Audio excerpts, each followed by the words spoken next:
नमस्कार, देवभूमि एक्सप्रेस में आपका स्वागत है। मैं हूं आपके साथ दीपक भदौरिया। मुख्यमंत्री पुष्कर सिंह धामी से मुख्यमंत्री आवास में केंद्रीय फिल्म प्रमाणन बोर्ड के अध्यक्ष प्रख्यात गीतकार, पटकथा लेखक और कवि प्रसून जोशी ने शिष्टाचार भेंट की और मुख्यमंत्री के साथ भेंट के दौरान उन्होंने उत्तराखंड में फिल्म निर्माण, कला एवं संस्कृति के क्षेत्र में विकास की संभावनाओं पर चर्चा की।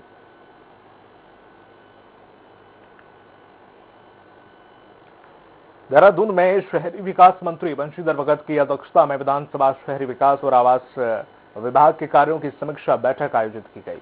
बैठक में मंत्री ने सभी कार्यों की थर्ड पार्टी से जांच कराने की बात कही और वाटर सप्लाई, सीवरेज और ड्रेनेज से संबंधित कार्यों में समन्वय स्थापित करने के निर्देश दिए।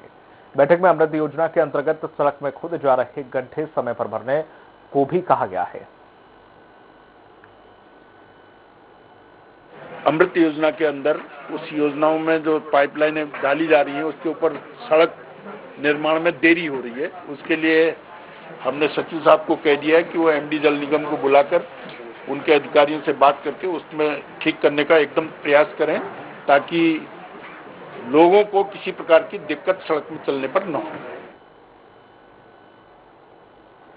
खबर देहरादून से है, जहां पर भाजपा प्रदेश अध्यक्ष की नियुक्ति के वायरल पत्र पर विपक्ष भी खुलकर सामने आ गया है।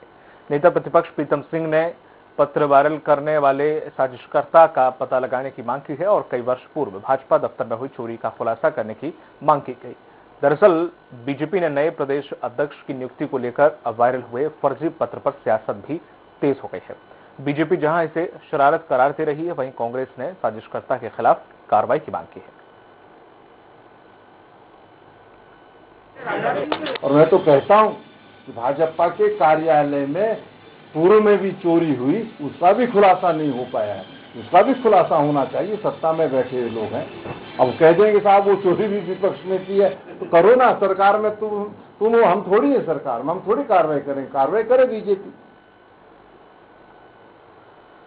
पूर्व मुख्यमंत्री हरीश रावत ने इच्छा जताते हुए कहा है कि पंजाब की तरह उत्तराखंड में भी 2022 विधानसभा चुनाव में दलित चेहरा मुख्यमंत्री बने।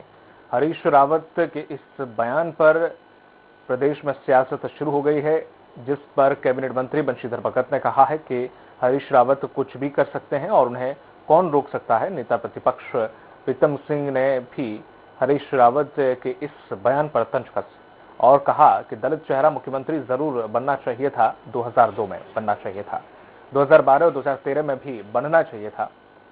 बहुत देर कर दी हुजूर आते आते। बड़े महान नेता हैं, उनको कौन डिस्टर्ब कर सकता है। उनको जो प्रेम जिससे हो जाए वो उससे करें।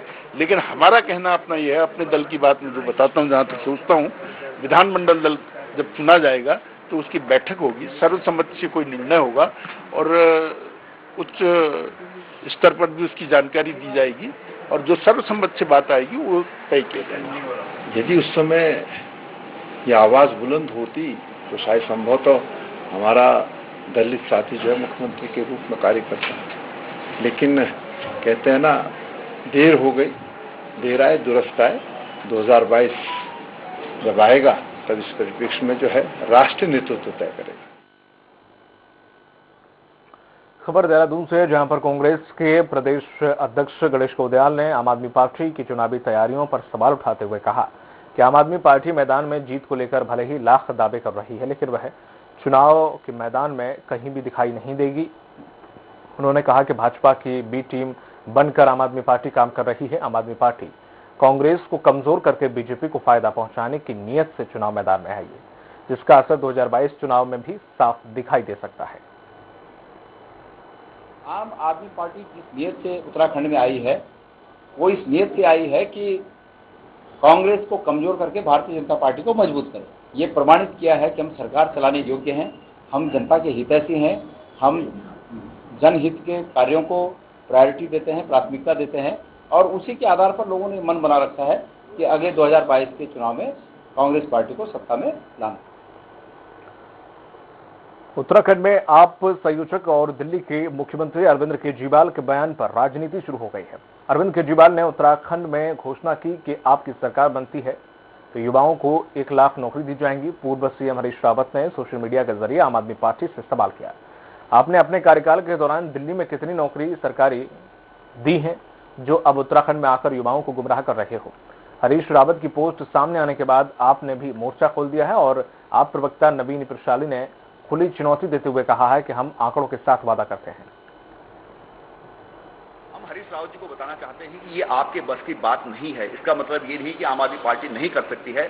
आम आदमी पार्टी आपको बहस के लिए खुली चुनौती देती है कि कैसे 6 महीने के अंदर 1 लाख रोजगार दिए जाएंगे, कैसे 5,000 का बजट भत्ता जो है बेरोजगारी भत्ता बेरोजगार युवकों को दिया जा सकता है, जिसका आर्थिक बोझ 4,800 करोड़ सालाना होगा। ये सब आम आदमी पार्टी आपको समझाने के लिए तैयार है, बशर्ते आप स्थान और समय चिन्हित करें। रुड़की के विधानसभा पिरान कलियर में आम आदमी पार्टी ने प्रेस वार्ता की और विधानसभा प्रभारी इंजीनियर शादाब आलम ने भाजपा और कांग्रेस पर निशाना साधा। वहीं उन्होंने कहा है कि आप पार्टी 5,000 रुपए बेरोजगारी भत्ता, 300 यूनिट बिजली फ्री और 80% प्रदेशवासियों को रोजगार उपलब्ध करवाएगी। उन्होंने कहा कि विधानसभा क्षेत्र की सभी समस्याओं का निस्तारण भी किया जाएगा। विधानसभा प्रभारी ने भाजपा और कांग्रेस पर जनता को ठगने का आरोप लगाया। 80% नौकरियां यहाँ के लोकल लोगों को, उत्तराखंड वासियों को मिलेंगी। 1 साल के अंदर ज्यादा से ज्यादा लोगों को लगभग 1 लाख नौकरियां सरकारी दी जाएंगी। और बहुत सारे ऐसे मुद्दे जिसपे आज तक ना बीजेपी ना कांग्रेस ने ध्यान दिया है, उन सारे मुद्दों पे आम आदमी पार्टी ध्यान दे रही है। अगर 300 यूनिट बिजली फ्री देने के वो बातें कर रहे हैं तो जब से कहां सो रहे थे। ये बातें हैं, उनकी जुमले हैं, इसके अलावा कुछ नहीं है। कांग्रेस छोड़कर भाजपा में गए पुरुला विधायक राजकुमार के खिलाफ कांग्रेस ने मोर्चा खोल दिया है। कांग्रेस दल बदल कानून के तहत सदस्यता खत्म करने की मांग को लेकर याचिका दाखिल करने जा रही है। मामले में नेता प्रतिपक्ष ने इसकी तैयारी करते हुए विधानसभा सचिव से मुलाकात भी की। राजकुमार जी जो कांग्रेस के प्रत्याशी के रूप में विधायक बनकर के विधानसभा में आए थे, उन्होंने स्वेच्छा से कांग्रेस से त्याग पत्र देकर के भारतीय जनता पार्टी की सदस्यता ग्रहण करने का काम किया। उत्तराखंड में विधानसभा चुनाव से पहले प्रसिद्ध हास्य कलाकार घनानंद उर्फ घन्ना भाई ने भारतीय जनता पार्टी के टिकट से पौड़ी विधानसभा सीट से अपनी दावेदारी पेश कर दी है।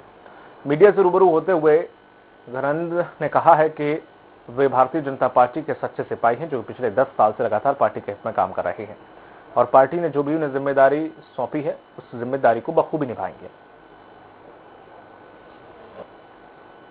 लगातार भारतीय जनता पार्टी के एक सदस्य होने के नाते पार्टी के लिए काम कर रहा हूं और विधायकी में भी विधायकों के प्रचार प्रसार में भी गया और सांसदों के प्रचार प्रसार में भी गया। जहां जहां पार्टी ने मुझे भेजा मैं गया हूं और आज भी मैं मेरी दावेदारी 22 के लिए बिल्कुल पक्की है। भारतीय जनता पार्टी के घटक दल निषाद पार्टी ने काशीपुर में प्रेस वार्ता करके बीजेपी पर जमकर हमला बोला।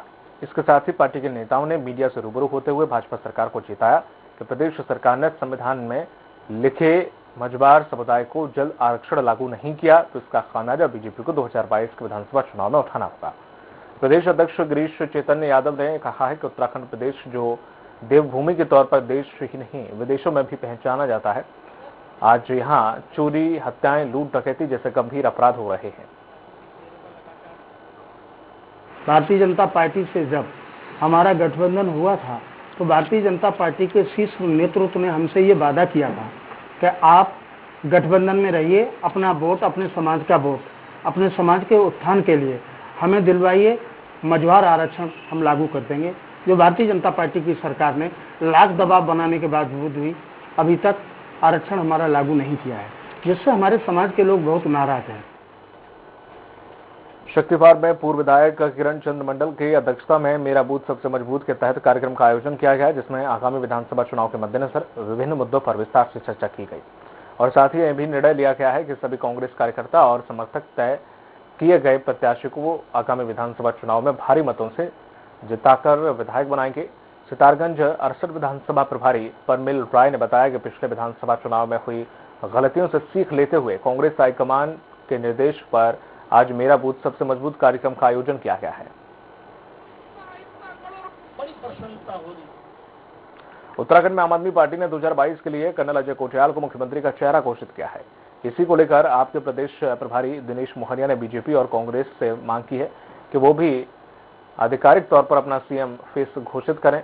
उत्तराखंड की जनता को इस बात को जानने का पूरा हक है कि वो जिस दल को अपना वोट दे रहे हैं वो किसके नेतृत्व में सरकार बनाने जा रही है। मैं तो चाहूंगा कि कांग्रेस पार्टी जब चुनावों में जाए तो वो अपने मुख्यमंत्री चेहरे की घोषणा करे और ये बताए कि ये आदमी हमारे मुख्यमंत्री पद का दावेदार है, क्योंकि जनता को ये जानने का हक है कि सरकार बनने के बाद इस सरकार को चलाएगा कौन इसका नेतृत्व करेगा। मेरा कांग्रेस को भी चुनौती है और भारतीय जनता पार्टी को भी चुनौती है कि दोनों की दोनों पार्टियां अपने मुख्यमंत्री पद के दावेदार को ऑफिशियली डिक्लेयर करें, जिससे कि जनता ये जान सके कि आने वाले चुनाव के बाद इस प्रदेश का नेतृत्व कौन करेगा। हरिद्वार के निर्जनी अखाड़े के सचिव महंत राम रतन गिरी महाराज ने अखिल भारतीय अखाड़ा परिषद के अध्यक्ष के निधन होने के पश्चात रिक्त हुए अध्यक्ष पद के लिए होने वाली प्रयागराज में बैठक के विषय में जानकारी दी। उन्होंने बताया कि 22 सितंबर को प्रयागराज में अखिल भारतीय अखाड़ा परिषद की बैठक होने जा रही है, जिसमें सर्वसम्मति से अध्यक्ष पद के लिए चुनाव किया जाएगा, जिसमें सभी अखाड़े शामिल होंगे। अध्यक्ष का चुनाव होगा। अब ये कहना जल्दी हो जाएगा कि किसका कौन बनेगा, ये तो परिषद में ही चुना जाएगा, क्योंकि कभी कभी बैरागी लोग ये बात उठा देते हैं कि सन्यासी और सन्यासियों में दोनों पद रहते हैं। हो सकता है कि एक पद वैष्णव या उदासियों में चला जाए।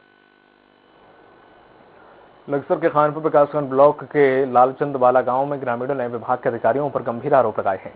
ग्रामीणों का कहना है कि प्रधानमंत्री आवास योजना के लाभ से गरीब पात्र लोगों को दूर रखने और अपात्र लोगों को आवास योजना का लाभ दिया जा रहा है। वहीं गांव की एक महिला ने बक्सर उप जिला अधिकारी से प्रार्थना पत्र देकर जांच की मांग की।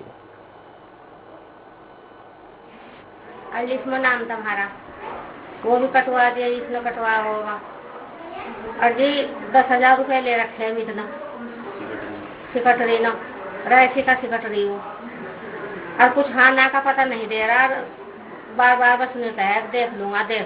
इन लोगों ने जो फाइनल लिस्ट जारी करी है उसमें कोई नामो निशान नहीं है हमारा। कुछ ऐसे चंद मकान पास करे हैं इन्होंने, बहुत लोगों के जिनके पहले से मकान पक्के हैं वो पास हो गए, और जो लोग झोपड़ भट्टी वाले थे, पन्नी वाले थे, त्रिपाल वाले थे, उन लोगों के मकान नहीं आए। ये बीडीओ साहब और अमित साहब सेक्रेटरी साहब ही इन लोगों की चाल है जो हमारा मकान नहीं बनना चाहते। ये जो संबंधित जो खंड विकास अधिकारियों से वार्ता हुई है तो उनका कहना है कि उसमें जो सर्वे है वो पहले हो चुका है और उसके बाद उसमें जो आवासों का जो आवंटन होता है वो उच्च स्तर से ही होता है, तो इसमें जांच के बाद ही इसमें कुछ भी कह पाना संभव होता है। वहीं अपने तबादले का इंतजार कर रहे शिक्षकों को एक बार फिर से शासन ने बड़ा झटका दिया है। देहरादून में शिक्षा के सचिव ने साफ कहकर धारा 27 के तहत 1500 से ज्यादा एप्लीकेशन विभाग को प्राप्त हुए हैं, जिन पर शासन स्तर पर निर्णय होना है, लेकिन इतनी बड़ी संख्या में तबादले किए जाना संभव नहीं है और इतने बड़े स्तर पर तबादले होने से पढ़ाई प्रभावित होगी। उन्होंने ये भी कहा है कि शिक्षा सचिव के रूप में उनका सबसे जरूरी काम छात्रों का पठन पाठन है। धारा 27 के अंतर्गत 1100-1500 जैसी एप्लीकेशन शिक्षा विभाग के पास है। इतने बड़े ट्रांसफर करने के लिए पठन पाठन बहुत प्रभावित होएगा और मेरा उद्देश्य शिक्षा सचिव के रूप में सिर्फ पढ़ना और पढ़ाना, बाकी कुछ भी चीज की समस्या जो है वो वास्तव में उतनी बड़ी नहीं है। तो धारा 27 में जो बहुत कुछ गंभीर बीमारी के लेकिन बहुत न्यून प्रकरणों पर ही कार्यवाही हो पाएगी। देहरादून में बढ़ते ट्रैफिक की समस्या को लेकर डीजीपी अशोक कुमार ने जिले के पुलिस अधिकारियों के साथ बैठक की और बैठक में ट्रैफिक की समस्याओं से कैसे निपटा जा सके इसको लेकर चर्चा हुई।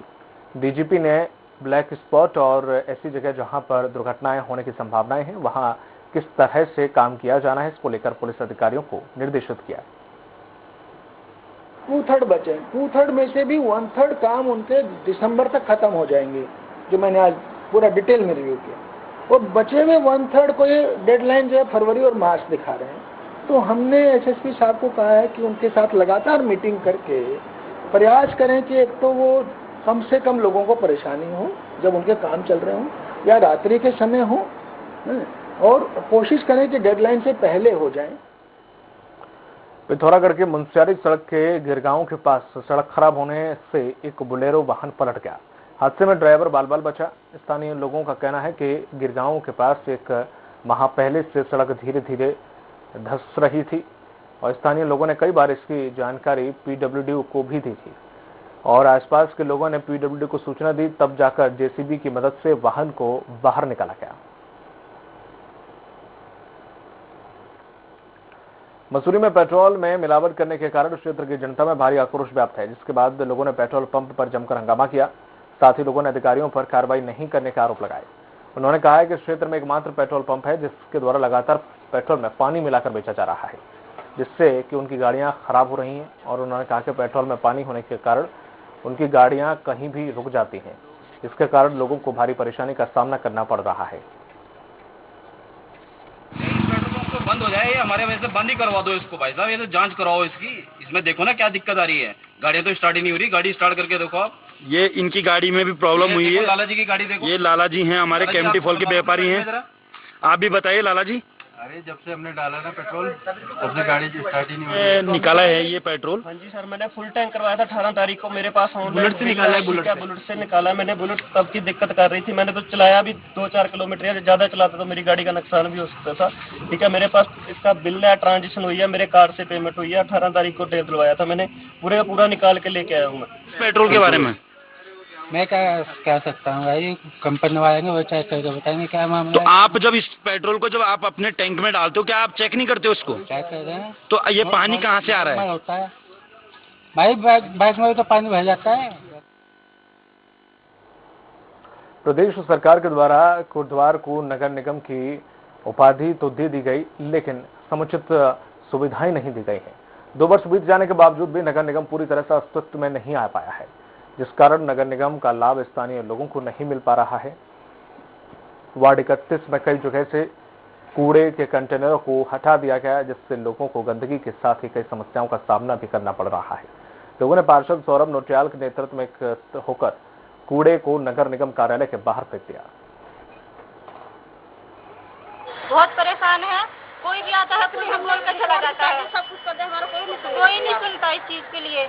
और क्या बोलते हैं, बार बार लोग आ रहे हैं, बोले यहाँ कूड़ा मत डालो, रोज की रोज हमें बोलते हैं, हमारे साथ लड़ाई करते हैं रोज की रोज। यहाँ आके बहुत परेशान कर रखा है उन्होंने। आप जबरदस्ती कहीं से कोई कबाड़ का कंटेनर उठा के कहीं भी रख देती हैं। आप क्या कोई सर्वे सरवा है?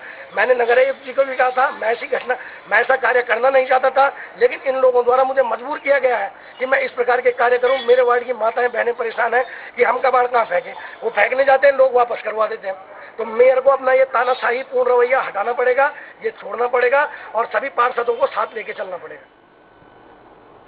पिथौरागढ़ में सड़कों में गड्ढे से परेशान लोगों ने एसडीएम को एक ज्ञापन सौंपा। लोगों का कहना है कि बेरीनांग, गंगोली हाट और रीठा रतौली सड़क बदहाल हो चुकी है, जिस पर आवाजाही करने में लोगों को दिक्कतों का सामना करना पड़ रहा है। सामाजिक कार्यकर्ता प्रमोद धारियाल के नेतृत्व में क्षेत्र के लोगों ने एसडीएम को ज्ञापन दिया और कहा जल्द से जल्द क्षेत्र की सड़कों में संबंधित विभागों ने गड्ढे नहीं भरे तो उग्र आंदोलन की चेतावनी हो रहा है। और मुख्य मार्ग से होते हुए तहसील तक जहाँ आने को विद्यालय आते हैं, जिस बच्चे इधर से जाते हैं तो गाड़ियों की दिक्कत है, उसमें सामना करना पड़ता है। बड़े बड़े गड्ढे हुए हैं। विभाग को कितने बार लिखित रूप में देने के बाद, दूरभाष से सूचना देने के उपरांत भी जिसका डामरीकरण उखड़ गया तो इसके बारे में इनकी शिकायत की गई कि इसमें क्षतिग्रस्त है ये मार्ग जगह जगह और कभी भी कोई एक्सीडेंट हो सकता है। तो मेरे द्वारा जो संबंधित विभाग है उनके लिए जो है कार्रवाई के लिए लिख दिया जाएगा। उत्तराखंड में हाईकोर्ट के निर्देश के बाद चारधाम यात्रा को तो खोल दिया गया है, लेकिन केदारनाथ यात्रा मार्ग पर अव्यवस्थाएं फैली होने से तीर्थयात्रियों को खासी परेशानी का सामना करना पड़ रहा है। रास्ते भर फैली गंदगी से तीर्थयात्रियों को दो चार होना पड़ रहा है, जबकि पैदल मार्ग पर पेयजल की भी समुचित व्यवस्था नहीं है। इसके अलावा पैदल मार्ग बरसात के कारण डेंजर बना हुआ है, जिस पर सफर करना किसी खतरे से खाली नहीं है। तो ऐसे देखने को मिलता है कहीं पे इनकी कोई अभी तक ऐसी व्यवस्थाएं मौजूद नहीं है, जिससे यात्री जो तीर्थ है उनको भी परेशानी हो रही है। जो लोकल स्तर के लोग हैं उनको भी परेशानी, क्योंकि गंदगी का अंबार लगा हुआ है। इनके सफाई कर्मी कहीं पे स्थान पर नहीं है, गंदगी है, लोग परेशान हैं। और इसको जल्दी से जल्दी प्रशासन को इसके नितांत व्यवस्था करनी चाहिए। इसको गंदगी को बिल्कुल साफ करना चाहिए। एंटीजन टेस्टिंग वगैरह और आरटीपीसीआर टेस्टिंग वगैरह करी जा सकती है। इसके अलावा समस्त कोविड केयर सेंटर्स स्थापित करे जा चुके हैं, सारी मेडिकल रिलीफ पोस्ट स्थापित करी जा चुकी हैं, सफाई व्यवस्था भी बना दी गई है जहाँ सफाई कर्मचारी पहुँच गए हैं। इसके अतिरिक्त जो हमारी तरफ से सेक्टर मजिस्ट्रेट इत्यादि की ड्यूटी लगाई जाती है वो भी लगाई जा चुकी है। लगातार रिपोर्ट प्राप्त करी जा रही है और वर्तमान में यात्रा सुगम रूप से चल रही है। नैनीताल में हो रही भारी बारिश के चलते जनजीवन अस्त व्यस्त हो गया है। देर रात से भारी बारिश हो रही है और सुबह के वक्त मौसम साफ नजर आया। वहीं भारी बारिश के कारण नालियों का गंदा पानी झील में जा रहा है।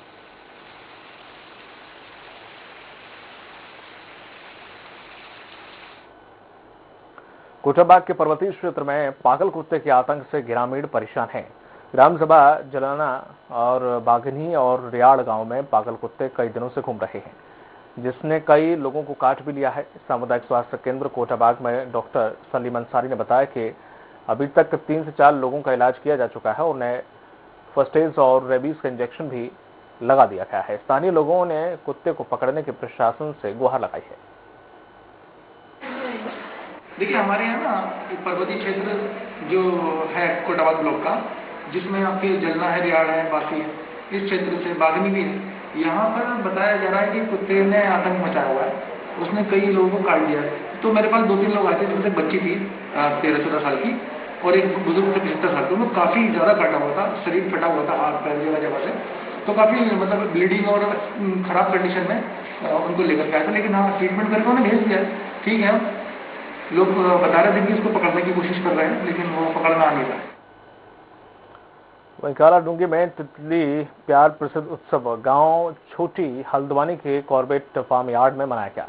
फार्म यार्ड में सन्नी सिंह ने मेजबानी में बौर कैनाल के समीप 70 नेचर क्लब के बच्चों ने हिस्सा लिया और यहां पर वहीं सीड्स बॉम्बिंग और तितली हैबिट क्रिएशन में भाग लिया, जिससे दिल्ली से आए प्रकृति प्रेमी मुकुल आजाद ने तितलियों के संसार के बारे में बच्चों को संपूर्ण जानकारी दी। एक मुट्ठी बहुत कम पाई जाती हैं या कम लोगों ने देखा है, तो ऐसे भी तितलियां रिकॉर्ड हुई हैं। और आज हम यहाँ कालाडूंगी में आए हैं बच्चों को एक छोटा सा एक्टिविटी करवाने, जिसमें सीड बॉम्बिंग जिसे बोला जाता है, और साथ ही साथ हम लोग यहाँ पे हैबिटेट तितलियों के हैबिटेट क्रिएशन के बारे में भी बताएंगे कि उसको कैसे क्रिएट किया जाता है। इंसेक्ट्स हैं जो इन सब का फूड चेन का बेस बनता है, इसको इग्नोर करते हैं। जब ये नहीं रहेंगे तो टाइगर भी नहीं होगा। तो ये रिवर्स प्रोजेक्ट टाइगर बोलते हैं हम लोग इसको, कि नीचे से शुरू करो ऊपर तक जाओ। और इस बार आज कॉर्बेट ग्रामीण विकास समिति से सहयोग मिला और फॉरेस्ट डिपार्टमेंट के सहयोग से आज हम बच्चों के बीच ये कार्यक्रम करने का प्लान किया था। पिथौरागढ़ पुलिस अधीक्षक लोकेश्वर सिंह ने शहर की यातायात व्यवस्थाओं को सुव्यवस्थित करने के लिए यहाँ HPU का गठन किया, जिसमें कुल 4 टीमें बनाई गई हैं। प्रत्येक टीम में अलग अलग कार्य क्षेत्र आवंटित किए गए हैं उसे, और पुलिस अधीक्षक और पुलिस उप अधीक्षक ने सभी टीमों को आवश्यक दिशा निर्देश दिए हैं। तत्पश्चात पुलिस अधीक्षक ने पुलिस कार्यालय से हरी झंडी दिखाकर टीमों को रवाना करते हुए शुभारंभ किया और HPU टीम ने अपने क्षेत्र में भ्रमणशील रहते हुए यातायात व्यवस्था को सुचारू और सुव्यवस्थित किया।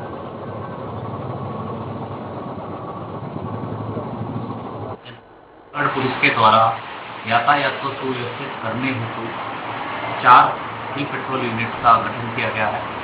इन हिल पेट्रोल यूनिट्स के द्वारा ट्रैफिक कंजेशन पर मुख्य रूप से ध्यान दिया जाएगा। जो अव्यवस्थित रूप से वाहनों की पार्किंग होती है, उनके विरुद्ध कार्रवाई अमल में लाई जाएगी। इस बुलेटिन में फिलहाल इतना ही। दीजिए इजाजत। नमस्कार।